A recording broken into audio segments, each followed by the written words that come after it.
제가 먼저 말씀과 함께 90쪽의 본문을 읽겠습니다. 마리아와 마르다 자매가 그 오라비 나사로가 병들자 예수님께 사람을 보내 치료해 주시기를 간청합니다. 예수님께서는 이 소식을 들으시고 이 병은 죽을 병이 아니라 하나님의 영광을 위함이다 말씀하시며 계시던 곳에 이틀을 더 머무시고 출발하십니다.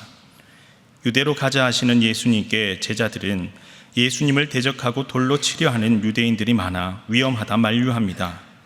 예수님께서는 나사로가 죽었음을 말씀하시며 그로 인해 제자들을 믿게 할 것이라고 말씀하십니다. 이에 디두모라고도 하는 제자 도마가 주와 함께 죽으러 가자 말하며 예수님을 따릅니다. 아멘. 오늘 본문은 병들어 죽게 된 나사로에 관한 이야기로 1절에서 16절까지 말씀을 세 부분으로 함께 나누어 보겠습니다. 먼저 1절에서 6절까지는 예수님께서 나사로가 병들어 죽게 되었다라고 하는 소식을 듣고서는 오히려 그것이 하나님의 영광을 위한 것이다 라고 말씀을 하십니다. 그리고 바로 나사로를 찾아가지 않지요. 그리고 본문 7절에서 10절까지는 예수님은 이틀을 더 유하시고 나사로가 있던 유대로 다시 가고자 합니다. 그러나 제자들은 만류하며 위험하다라고 반대하는 모습을 보이지요.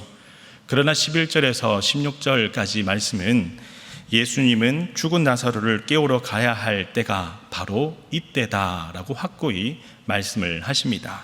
그리고 디두모라 하고는 도마가 그 예수님의 말씀을 따라 함께 죽으러 가자라고 담대한 용기로 발언을 하게 되지요. 그러면 오늘 본문을 통해 기도 제목 세 가지를 함께 나누고 기도하도록 하겠습니다. 먼저 첫 번째 기도 제목은 하나님을 온전히 신뢰하는 깊은 믿음을 주옵소서라고 기도하겠습니다.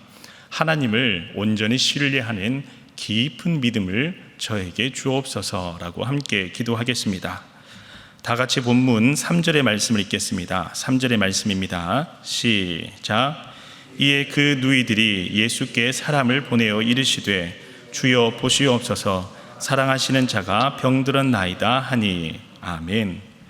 여러분 3절에서 나사로를 표현을 할 때에 예수님께서 사랑하시는 자라고 표현하고 있습니다. 이 대목은 예수님과 나사로의 사이가 허물없이 지내던 오랜 친구와 같은 아주 가까운 사이였음을 이야기하는 대목입니다. 그리고 5절의 말씀을 보면 나사로뿐만 아니라 그 누이인 마르다와 동생 마리아까지 사랑하였더라라고 하는 표현은 예수님께서 이미 이전부터 이 집안의 가족들을 얼마나 극진히 대했는지 잘 보여주는 대목입니다. 그런데 여러분 3절의 말씀을 보면 특이한 대목이 있습니다. 누이들이 병든 이 나사로의 소식을 직접 예수님께 알리지 아니하고 사람을 보내어 알렸다라고 하는 대목입니다. 여러분 예수님과 가까운 사이였다면 지금까지 예수님께서 행하신 기적과 말씀을 통해 예수님께서 하나님의 아들이심을 분명히 깨닫고 알고 있었을 것입니다.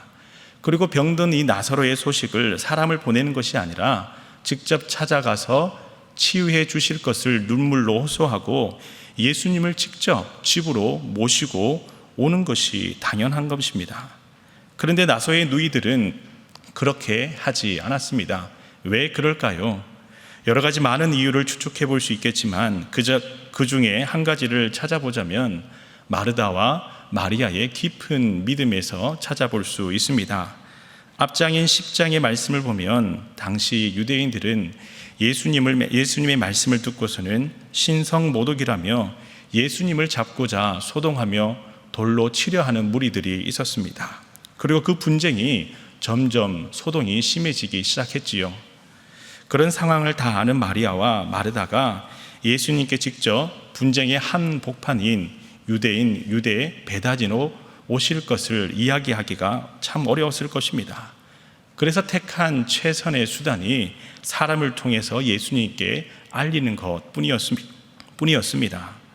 그러나 그 이면에는 직접 찾아오시지 아니하시더라도 말씀만 하시면 낫게 할 수 있을 것이라는 깊은 믿음이 마르다와 마리아에게 있었던 것이죠. 그래서 22절의 말씀을 보면 이미 죽은 나사로를 찾아오신 예수님을 향해 마르다는 이렇게 고백합니다. 나는 이제라도 주께서 무엇이든지 하나님께 구하시는 것을 하나님이 주실 줄을 아나이다. 여기서 우리가 알 수 있는 마르다와 마리아의 믿음은 하나님께서는 무엇이든지 능치 못함이 없는 줄을 믿는 믿음입니다. 그리고 그 하나님의 아들 예수 그리스도께서 직접 이곳에 오시지 아니하시더라도 이 소식을 듣고서는 그곳에서 말씀을 통해 낫게 하실 것을 믿었기 때문입니다. 이와 같이 이 새벽 제단에서 기도하실 때에 하나님, 저에게도 마르다와 마리아와 같은 이 깊은 믿음을 주시옵소서. 그리하여 하나님의 역사를 경험하는 신뢰하는 믿음을 회복하게 하소서라고 기도하심으로 하나님의 큰 역사를 경험하는 여러분 다 되시기를 간절히 소망합니다. 다음으로 두 번째 기도 제목은 고난을 넘어 하나님의 영광을 위해 쓰임받게 하소서라고 기도하겠습니다. 고난을 넘어 하나님의 영광을 위해 쓰임받게 하소서라고 기도하겠습니다. 다 함께 본문 4절의 말씀을 읽겠습니다. 4절의 말씀입니다. 시작. 예수께서 들으시고 이르시되 이 병은 죽을 병이 아니라 하나님의 영광을 위함이요 하나님의 아들이 이로 말미암아 영광을 받게 하려 함이라 하시더라. 아멘. 병든 나사로의 소식을 들은 예수님은 그의 병이 죽을 병이 아니라라고 말씀을 하십니다. 여기서 죽을 병이 아니다라고 하는 이 문장의 히브리어 원문을 살펴보면 이 병은 죽음을 향해 있지 아니하다라고 하는 뜻입니다. 바꾸어 말하면 이 병은 죽음이 아니라 생명을 향해 있다. 죽음을 향해 있는 것이 아니라 반대로 생명을 향해 있다라고 예수님께서 말씀하신 의미입니다. 본문에서 나사로는 죽음이라는 고난을 통해 하나님의 생명을, 복음을 전하는 귀한 도구로 부름을 받았습니다. 그리고 이 영광스러운 일에 부름을 받아 쓰임을 받고 있는 사람입니다.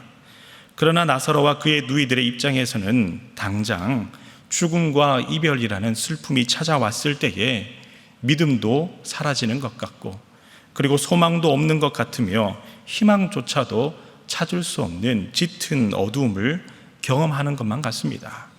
여러분, 우리의 인생의 걸음 가운데도 이러한 짙은 어두움을 경험하기도 합니다. 더 나아가 예수님께서는 그렇게 사랑하셨던 마르다와 마리아 이 누이일지라도 바로 찾아가서 기적을 베풀지 아니하시고 이틀을 더 기다리시며 어둠의 깊은 곳으로 더 내려갈 수 있도록, 더 슬픔을 깊이 경험하도록 마치 사랑하는 이 두 사람을 내버려 두는 것만 같습니다. 여러분, 우리의 인생의 걸음 가운데도 하나님께서 당장 응답하시지 아니하시며 더 깊은 어둠으로 우리를 내버려 두는 것만 같은 경험을 할 때가 있습니다. 그러나 중요한 것은 어둠의 깊은 곳까지 내려가면 내려갈수록 오히려 더 찬란한 생명의 빛이 기다리고 있습니다. 고난이 더 크면 클수록 그 고난을 이겨내는 영광과 기쁨 또한 더 크기 마련입니다. 이와 같이 하나님께서는 그 자녀들을 통해 영광을 드러내고자 때로는 고난을 사용하시기도 하십니다. 만약 이 고난 앞에 나사로와 마르다와 마리아가 예수님을 원망했더라면, 오히려 예수님을 부정했더라면 하나님의 영광을, 기적의 역사를 경험하지 못했을 수도 있습니다. 그러나 그들은 부정하기에 앞서 22절의 말씀과 같이 나는 이제라도 주께서 무엇이든지 하나님께 구하시는 것을 하나님이 주실 줄을 아나이다 고백함으로 하나님의 영광을 깨닫고 그 역사를 경험하는 사람들이 되었습니다. 이와 같이 하나님은 오늘날 여러분들을 통해서도 하나님의 영광을 드러내고자 하십니다. 때로는 고난이 찾아올지라도 그 고난을 넘어 더 큰 은혜와 영광을 예배하신 하나님을 바라볼 때에 하나님께서 여러분들을 통하여 더 큰 은혜와 영광을 드러내시고 반드시 응답하여 주실 줄 믿습니다. 마지막으로 세 번째 기도 제목은 하나님의 뜻을 잘 분별하여 깨닫게 하소서라고 기도하겠습니다. 하나님의 뜻을 잘 분별하여 깨닫게 하소서라고 기도하겠습니다. 다 함께 본문 16절의 말씀을 읽겠습니다. 16절의 말씀입니다. 시작. 디두모라고도 하는 도마가 다른 제자들에게 말하되 우리도 주와 함께 죽으러 가자 하니라. 아멘. 여러분, 본문에서 도마를 두고 디두모라고도 하는 도마라고 표현합니다. 그냥 도마라고 하면 될 터인데 왜 디두모라고 굳이 그 앞에 수식어를 붙인 것일까요? 이 디두모라고 하는 뜻은 쌍둥이라고 하는 의미를 가지고 있습니다. 문자적으로 살펴보면 디두모에게 쌍둥이 동생이 있었을 것이다 라고 그 정도로 이해할 수가 있지만, 영적으로 깊이 한번 들여다보면 부족할지라도 예수님의 마음을 쌍둥이와 같이 닮아가고자 하였던 도마임을 성경은 이야기하고 있습니다. 대부분의 제자들은 돌로 치려 하는 유대인들이 있던 베다니로 가기를 꺼려하며 반대하였지만, 도마만큼은 예수님께서 가신다고 하니 나도 함께 동참하겠노라며 용감하게 앞장선 헌신된 사람이 도마였습니다. 그러나 그에게 한 가지 부족한 것이 있다면 예수님의 뜻을 온전히 이해하지 못하였다라고 하는 것입니다. 예수님께서 유대로 올라가시고자 했던 목적은 죽음의 위협에도 불구하고 부활의 진리를 제자들과 모든 유대인들에게 보여주심으로 하나님의 영광을 드러내는 것, 그것이 예수님의 목적이었습니다.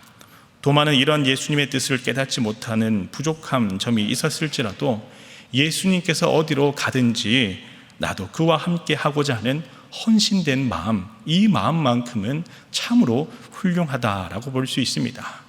그런 도마를 볼 때에 이것 한 가지만 있으면 참 좋을 것 같다라고 하는 생각은 예수님의 뜻을 깊이 깨닫는 지혜가 있었으면 참 좋을 것 같다라고 하는 마음입니다. 이와 같이 오늘날 우리의 신앙의 걸음 가운데도 헌신된 마음은 있지만 때로는 하나님의 뜻을 잘 분별하지 못하여 도마와 같이 마음만이 앞설 때가 많습니다. 그러나 헌신된 사람이 하나님의 뜻을 깊이 깨닫기만 한다면 바로 그때에 그 사람을 통해 하나님의 놀라운 섭리의 역사가 드러나기 시작합니다. 이와 같이 오늘 이 자리에 계신 여러분들이 바로 그러한 하나님의 사람 되시기를 간절히 소망합니다. 헌신될 뿐더러 하나님의 뜻, 나를 향한 하나님의 뜻을 더 깊이 깨달아 하나님의 영광을 드러내는 귀한 영광의 통로로, 은혜의 통로로, 그리고 주님 주신 말씀대로 세상의 빛과 소금이 되시는 이 시간 새벽제단에 나온 모든 성도 여러분 다 되시기를 간절히 소망합니다. 다 함께 세 가지 기도 제목으로 기도하겠습니다. 먼저 첫 번째 기도 제목은 하나님을 온전히 신뢰하는 깊은 믿음을 주옵소서라고 기도하시고, 두 번째 기도 제목은 고난을 넘어 하나님의 영광을 위해 쓰임받게 하소서라고 기도하시고, 세 번째 기도 제목은 하나님의 뜻을 잘 분별하여 깨닫는 헌신된 사람이 되게 하소서라고 기도하시고, 세계 각지에 흩어져 선교하시는 선교사님들을 위해, 그리고 위임 목사님의 건강과 영육간의 강건함을 위해 기도하시는 여러분 각자의 기도의 제목으로 기도하시고 돌아가겠습니다. 함께 기도하겠습니다. 주여 믿습니다. 주여 믿습니다. 주여 믿습니다.